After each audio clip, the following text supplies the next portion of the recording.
Welcome to a brand new game world to add to your collection. Let's enter the world of Alaria Quest and start our journey together. Alaria Quest is a bold new board game adventure for players of all ages that fuses fantasy storytelling with the classic playing card elements. You will conquer puzzles, overcome traps, and defeat nostalgic fantasy bosses. This genre-defying experience is the first of its kind, with more to come from my new board game company, SideQuest Games. In this epic quest, players become brave adventurers journeying through the wild and magical realm of Allaria. With every turn, you'll navigate and explore dungeons and test your luck and skill in this card-driven encounters game. I have designed this to be more than a game. It's the beginning of an expansive fantasy universe, and with your support, we're raising funds to bring the world of Allaria to life through stunning original art, immersive gameplay, and storytelling that will spark your imagination. Shuffle your deck, jump into the adventure, and prepare for a quest like no other.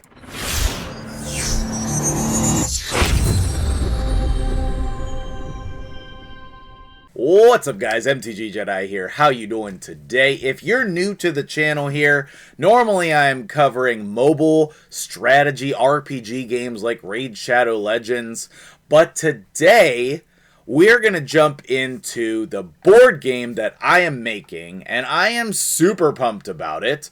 I started a board game company, and so this is just the first of many board games. I have many designs in the pipeline that I'm working on, and I'm super pumped about that. For today, we are talking about the first board game that is going to come out from SideQuest Games, and that is called Alaria Quest. And I am really excited about this. It is going to be super fun. It's very different than anything that you've ever played before. As far as I know, this is a unique mechanic that no one has ever used, and you can tell me otherwise once I tell you all about it. But for today, let's talk about Alaria Quest. Let's talk about art progression. We're going to talk about a little bit about the game. I'm going to show you a bunch of stuff. I'm super pumped about it. And the main way that you can support me here, if you want to, play the game, support the game, you're interested in anything about this, is through the like button and the comment section. You have the power to make this video grow and share it with other people. So that's all within your power. If you should so desire, you can do those things. The second way that you can help support this board game getting made and finishing everything up, sending it to the Kickstarter, getting it out to all the people, is through your financial contributions. If you should so choose, come over here to MtgJedi.com. Under the account takeovers section, down at the bottom, there is a support donations tab.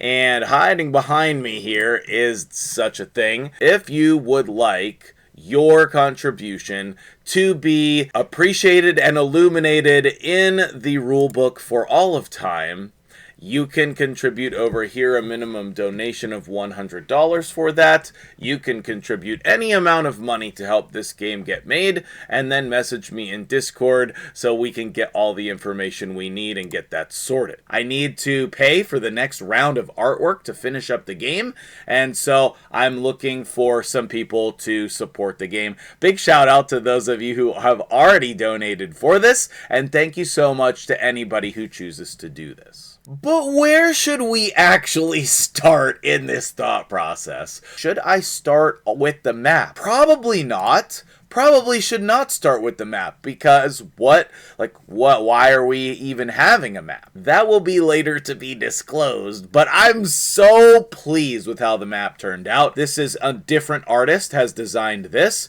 and I'm excited to share that part of this journey with you as well. This is not just a board game. This is an IP, and we're going to be doing a lot of things with this. I'm super pumped about it. I can't wait to show you more. Well, I want to say that I could have taken the easy route. I did AI art myself for a lot of the cards, and I decided that's just not the quality, that's not the level that I want to bring to the board game business. So with art like this that you see on the screen here, the logo and the background, this is going to be the artwork for one of the cards in the game. I won't spoil that yet. I hired a company to do the art for me. This is an art company called Design Nico, and they have been doing such an outstanding job.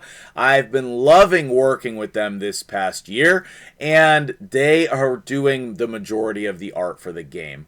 So I hope that people are going to appreciate that, but either way, I am really happy with the quality and the designs. They're bringing my ideas to life in such an amazing way. Now back to the board game. What do you want to know about the board game? Well, there's a couple things that I want to tell you here.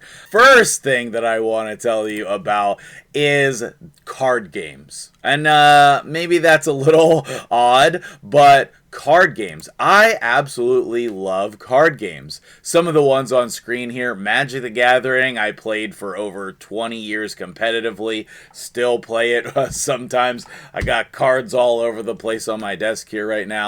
Pokemon, obviously, and then some sweet card game board games that I love. Boss Monster, Star Realms, Munchkin, all of those amazing things.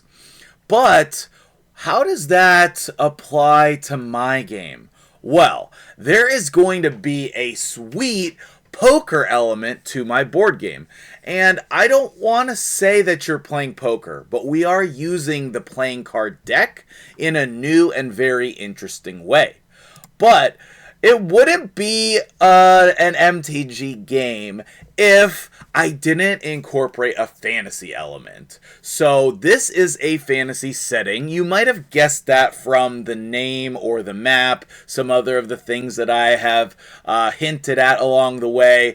But we have all different kinds of fantasy characters. We have all different kinds of nostalgic, scene-specific, setting-specific ideas and concepts that you're familiar with to incorporate here. And also, we're going to have a custom deck. We will have a custom playing card deck that comes with the game. I was thinking about having a stretch goal once we go to Kickstarter. That's how I'll be launching the game, is through Kickstarter. And I was thinking about having a stretch goal to have an additional version of the playing cards. My dude Kayun, who's editing the game for me, has been working on some of that already, and I'm really excited about it. We are going to have loot and treasure, all kinds of special items. All of that is going to be available in Alaria Quest. So let's talk about how did I go about designing this game. Well, here's the main reason why I wanted to mention the Magic cards actually, is because I used to proxy, and that just means like use a fake version of, I used to proxy different cards that I didn't own by using this strategy. Let's say I wanted to proxy this Goblin Bushwhacker here. I didn't own all the copies. I would just take these little slips of paper and just like slip them in to the sleeves, and that would allow me to know and use and practice with some of the cards I didn't own. And I used this proxying idea in my game design. I just wrote down some things, put it in there, and that's how I started off designing this game. And along the way, it upgraded from time to time. I had my original design, I then made some changes. Finally, I got to like an actual printed out template for the cards, and I started testing it. I started playing it. Some of the cards ended up getting cut from the game, some ended up in the game, but overall, I made a lot of changes along the way, and I updated the template, I added a lot of cool elements, and then we started actually designing the artwork for the game. The artwork starts with just a basic sketch. Oftentimes, the art company will send me the sketch, and then I'll say, we need this, we need that, I like this, I don't like that. and I'll be able to give them feedback on it. Then I'll get the first design. I'll say, you know, okay, well, it kind of looks like they're hovering here. The Hydra's hovering in midair. So maybe we could add like some more detail on the ground and maybe a little bit more of a background. And then we get this version. And then I'll say, oh, right, in one of the other previous versions, or, you know, there's this character that I want added, and then we'll get to the finalized version with the leader in there leading the army against the Hydra. Another design over here is search for clues. And, oh man, I love this layout, but in the original design, it had the time wizard in it, and I was like, oh, we shouldn't have the time wizard. They're actually searching for the time wizard. So then we have to go and add a different character in that spot. And not only that, but then, you know, we're looking at the wall over here. That's the clue. It should be more interesting. So then we add the actual clue in, and now we have the full design art. And that's how we go about. I also give the art company a layout, like an idea of what I want, and then they go from there. I'm bringing my whole game, my whole ideas to life, and a lot of that is through the artwork. Okay, well, I have so many more things to tell you about and break down, reveal, all of that kind of stuff. But I want to hear from you in the comments. What are you excited about? What questions do you have? I may or may not answer them, but I might do a follow-up video. But yeah, more to come. Thank you so much for making it all the way to the end of the video. Appreciate you. Have a great day, and I'll see you guys in the next one.